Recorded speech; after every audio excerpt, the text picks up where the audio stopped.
Tip Top English's November 2022 Learning Nugget. Shorter work weeks and nicer bosses. Is that our future?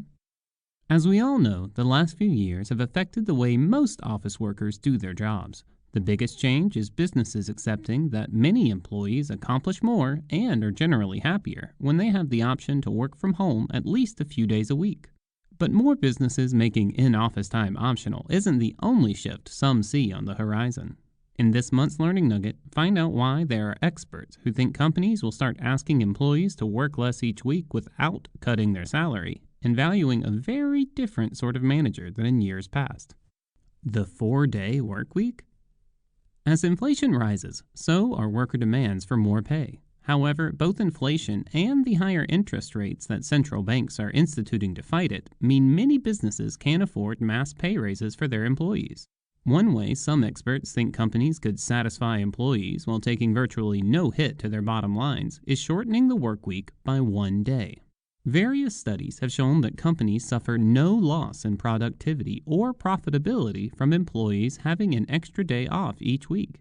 In just September of this year, almost 86% of almost 70 UK firms who participated in a 6-month trial where workers got 100% pay for 80% of the hours said they would continue the practice after the trial ends. The majority of businesses in the trial also maintained or even increased productivity.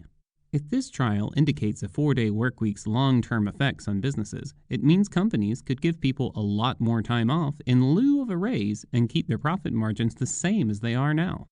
Managing morale is greater than managing workflows. The labor market is currently very much in favor of workers, with lots of companies competing over a limited talent pool.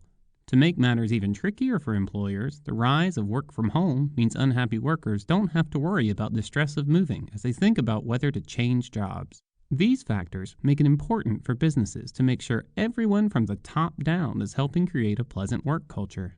Forward-thinking employers will want managers who can run productive departments where workers reach their potentials because they feel valued and supported rather than cultivating a cutthroat atmosphere where productivity is more important than people's well-being.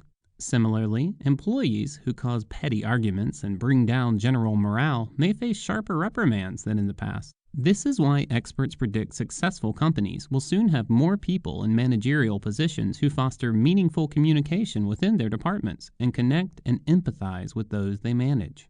What's more, they'll need managers who do this effectively via various forms of communication and are comfortable managing teams who don't all show up in the office every day. While that could sound great for employees, it also means increased responsibility for them.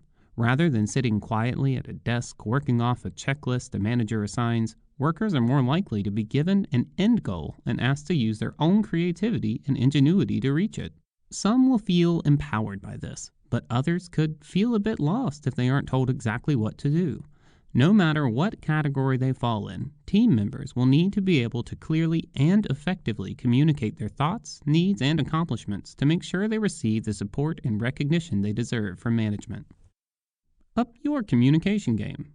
If you'd like to make sure your communication skills are ready for this new sort of work atmosphere, TipTop has a communication seminar coming up in March 2023.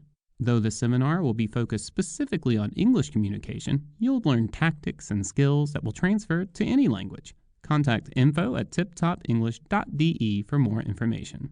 Also, since we just all set our clocks back an hour, we thought anyone who missed it might like to take a look at a Learning Nugget we did almost 2 years ago about the history of daylight saving time.